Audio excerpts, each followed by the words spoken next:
What's up, truck lovers? Welcome to this week's episode of Merricks Garage. If you could do me a solid and smash that subscribe button down below, that would help me out. It helps improve my metrics and bumps up my numbers so YouTube continues to push my videos out and I can continue to bring you guys killer content about awesome trucks. Let's go get it.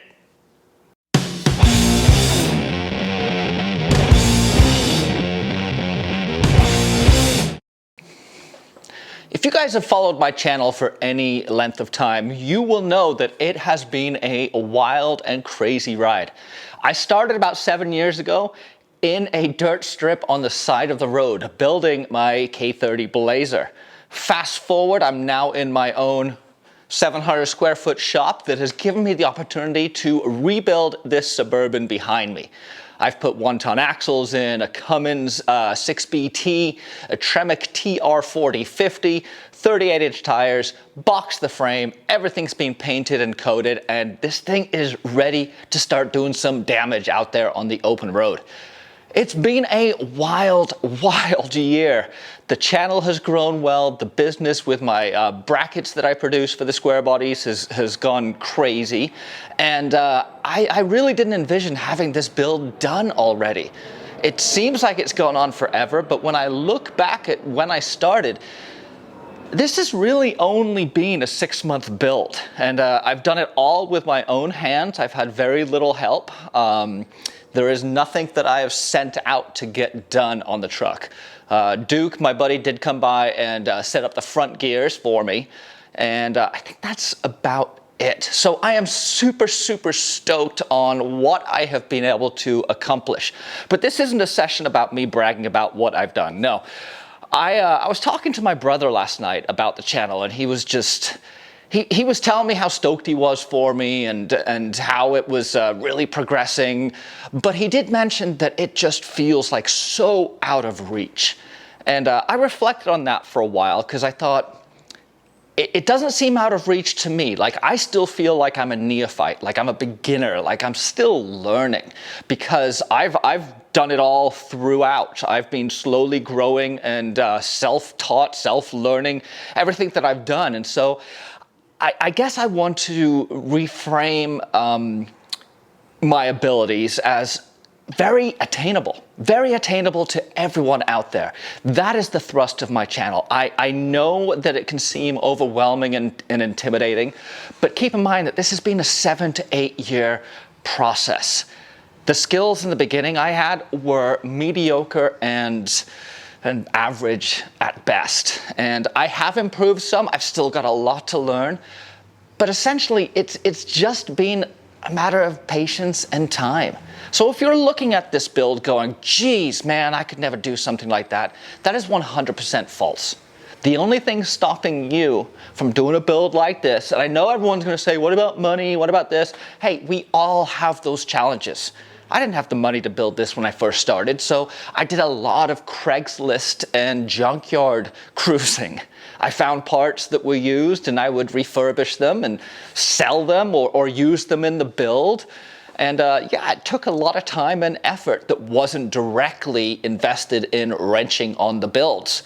But it was through that hard work and effort that I've developed a different set of skills. And it's enabled me to, where one resource was lacking, whether that was time, money, or space, or skills, I was able to use a different set of skills to kind of make up for the lacking in other areas. So I hope that makes sense. I just, it jogged my memory talking to him last night about what these builds take. And I feel sometimes that the main thrust of my channel, which is you can do this.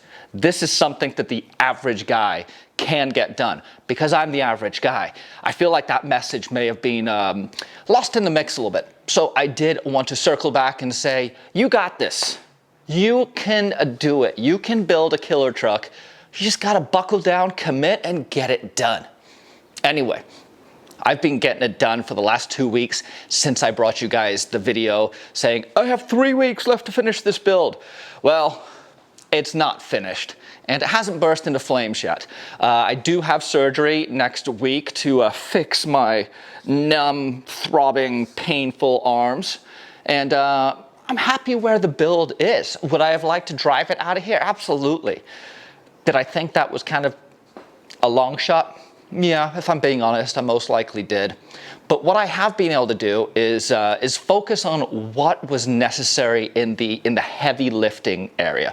What was something that I really wasn't going to be able to do while I was recovering, while I had incisions on my arms and stuff. And obviously that meant that I had to get a lot of the painting, a lot of the heavy work, a lot of the fabrication done. And I'm stoked to say I've checked those off the list.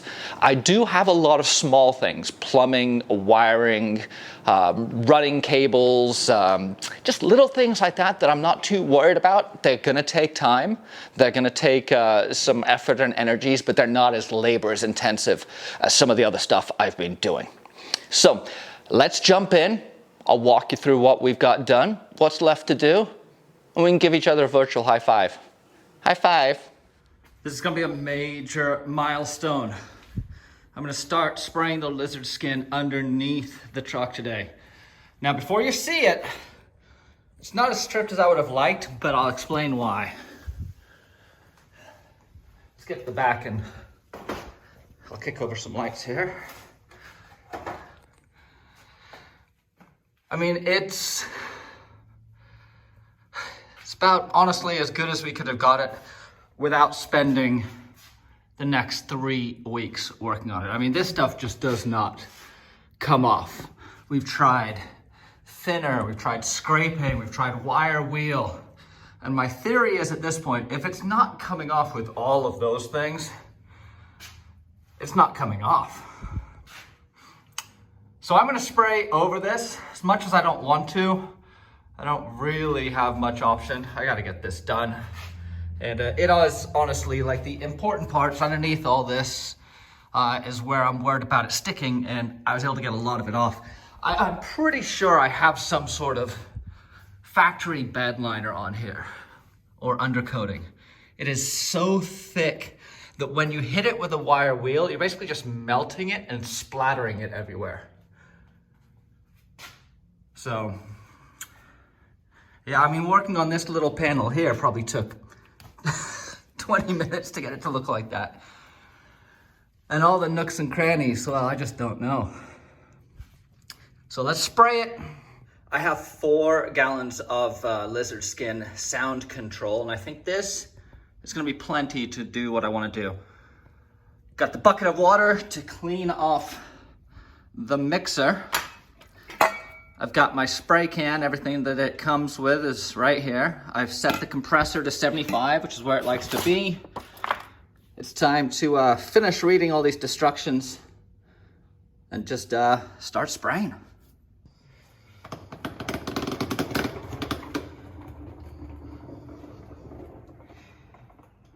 Really happy with how this came out. There's a nice texture to it.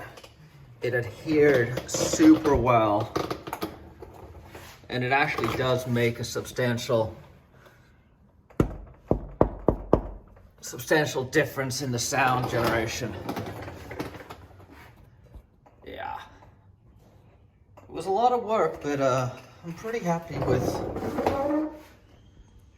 how it ultimately looks.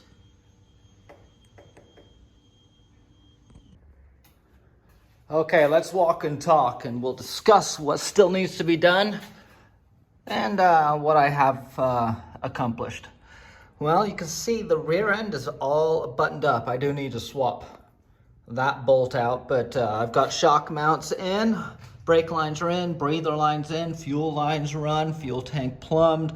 I also toned out the harness to make sure that everything is working all the way through for continuity on the lines. And of course, one is not working. That happens to be for the fuel pump gas gauge. So I'll have to deal with that. What else have I got done? Everything else you guys have seen. Oh, well, I have a kind of a big blunder in here. Let's go around to the other side so you guys can see inside this case. But remember how when I put this doubler on, I was very stoked at how well it went together. Well, there is an output shaft coming out of this that engages with the input splines or the input on the 203. Now, the 203 and the Tremec went together great, but what I discovered is the Tremec is a 22 spline, and I have a 32 spline, or 23 spline in here, and I have a 32 spline in here. So the female part is larger in diameter than the male part. And so although it engaged, it didn't engage enough to actually mesh teeth. So I need to pull the case and swap out the input gear. I think you guys may have seen all this wonderful lizard skin. I did the whole underside of the truck, including all the fender wells. I mean, that's pretty good.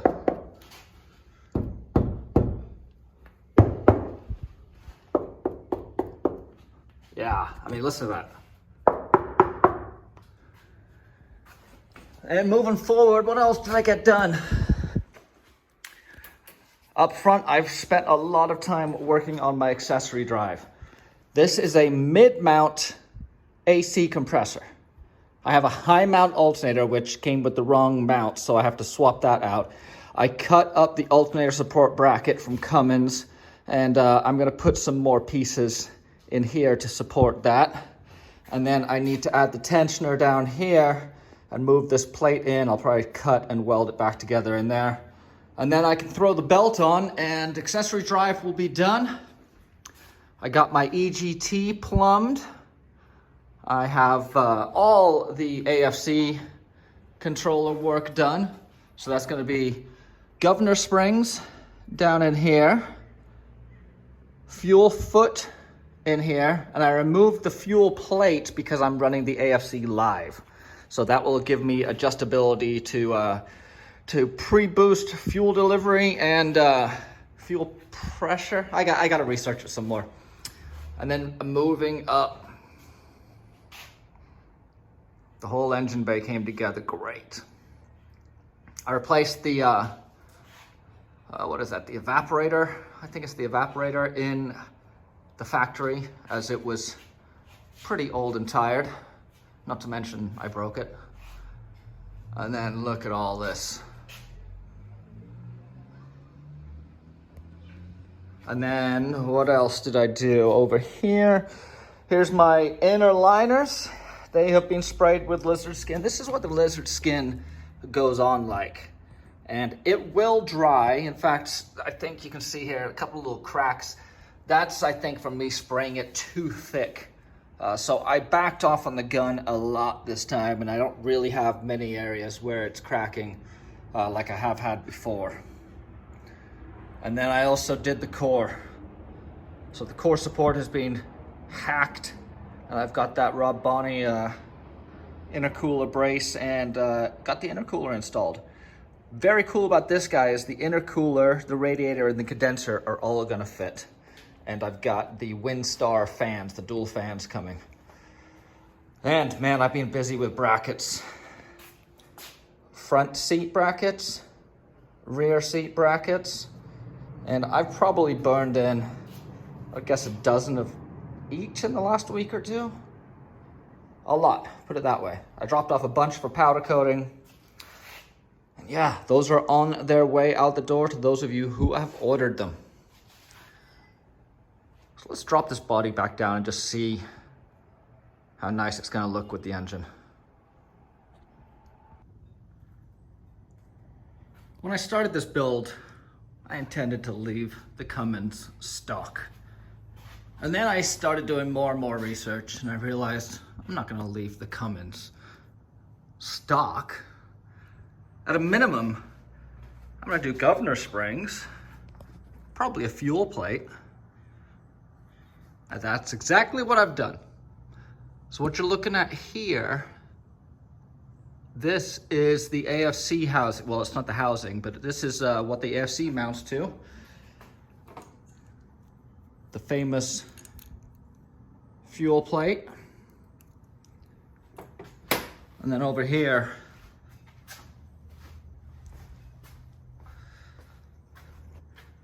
We're gonna be doing the power-driven diesel AFC Alive, along with their Max Travel Kit, their new fuel foot, fittings, and governor springs. Let's take it all apart, follow some directions, and see if we can get this done today. When everyone's talking about how great the Cummins diesel is because, or the 5.9 12 valve, is because it's mechanical. This is what they're referring to. This is the P pump. This is the fueling for each of the cylinders. And you'll notice that each injector or each cylinder has its own injector and pressure line. So it is all fuel all the time. And you can do a lot of things to change the mannerisms of this guy, one of which is replacing the governor springs. The governor springs in here, stock, basically cut fueling around, I think it's 3,000 or 2,700 RPM. And then up here is your air fuel controller. That's this guy that I've just finished modifying. I put an AFC foot in here that has a different profile for how the fueling comes on. And I changed the springs in this diaphragm, vacuum diaphragm, or boost diaphragm, that will help determine how much fuel and when the fuel comes on. This is all from power-driven diesel. I'm basically just following instructions and putting things back together. So these are the factory springs, and then I'm gonna be putting, where'd they go? These are the aftermarket governor springs. This is what's going in there. Jumper cables, Anderson power pole connector, Anderson power pole connector. Cover comes off.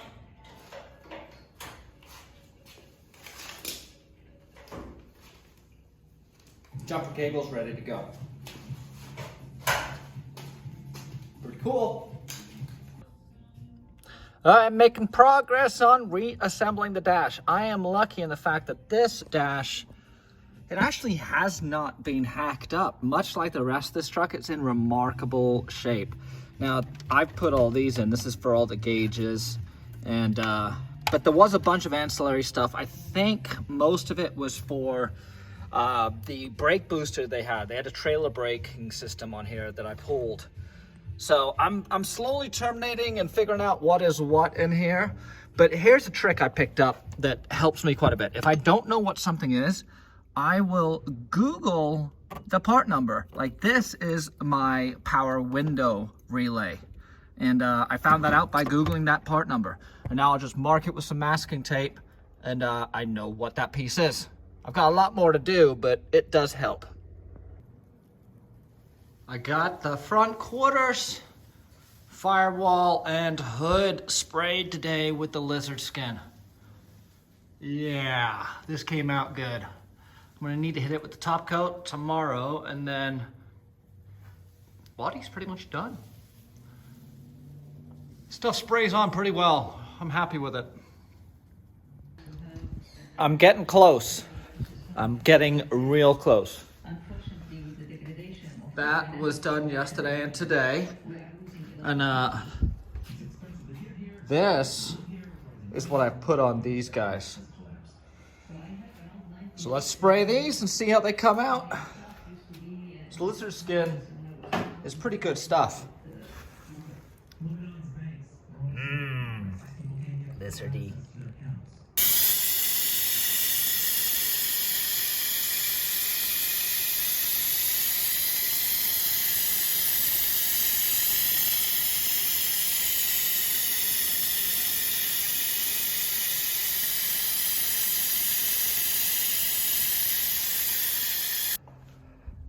So where does this leave us? What do I still have to do?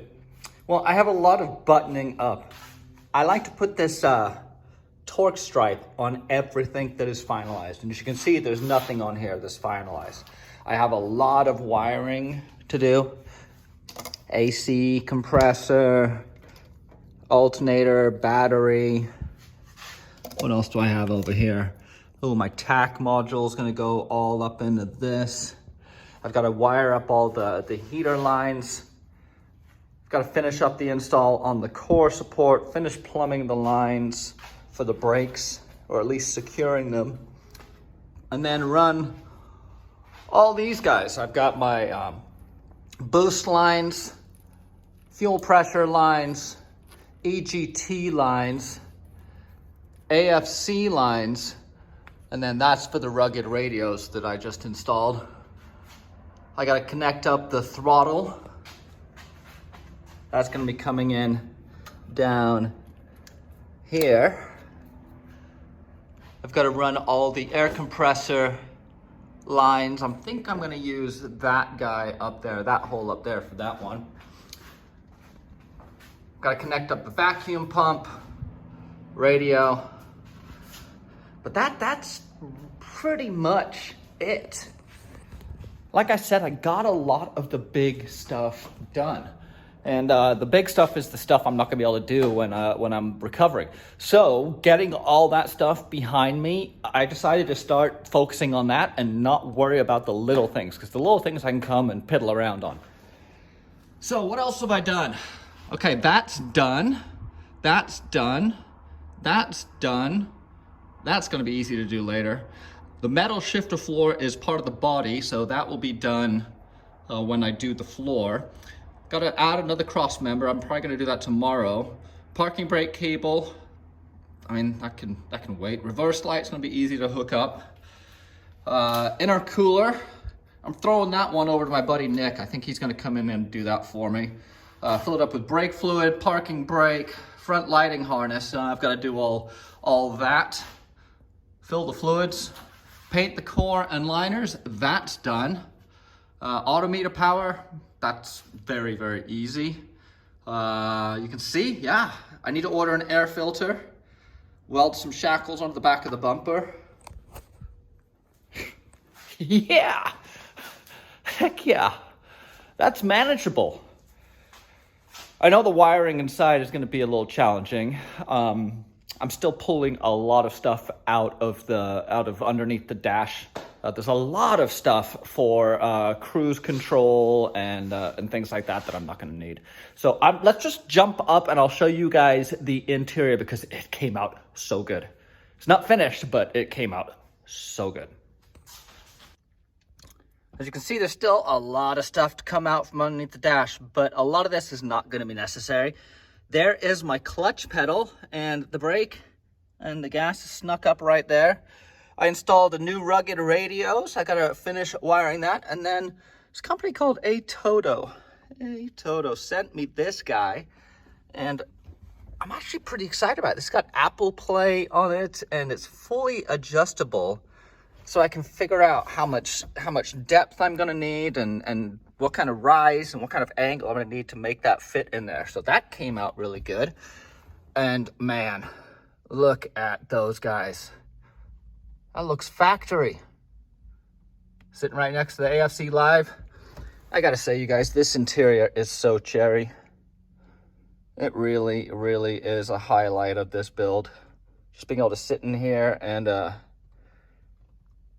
enjoy the 80s. Pretty stoked. Well, I was hoping to have it driving out of here, but I still consider this right here a success. All of the major stuff is done. Minor things, wiring, plumbing, electrical, some other little issues, but nothing that I think is gonna bite me that bad. I think I've solved the vast majority of problems I've encountered. So next week we'll basically be just plodding around, getting things done. While I'm recovering, you guys can go take a look at this playlist up here. I'm gonna put together the build for the K30 Burb all in one playlist, so you can go watch it start to finish and see all the drama that this build generated. It's been a lot of fun. I am so fired up on how it's come out, and I'm so looking forward to driving it and getting out on the road and meeting some of you guys. If you want to go take a look at the seat brackets that I mentioned earlier, those are going to be down. I'll put a link down below, but that's going to be available at merricksgarage.com. Go check out my Patreon, patreon.com/merricksgarage. give me a subscribe, click that playlist, and go work on your truck.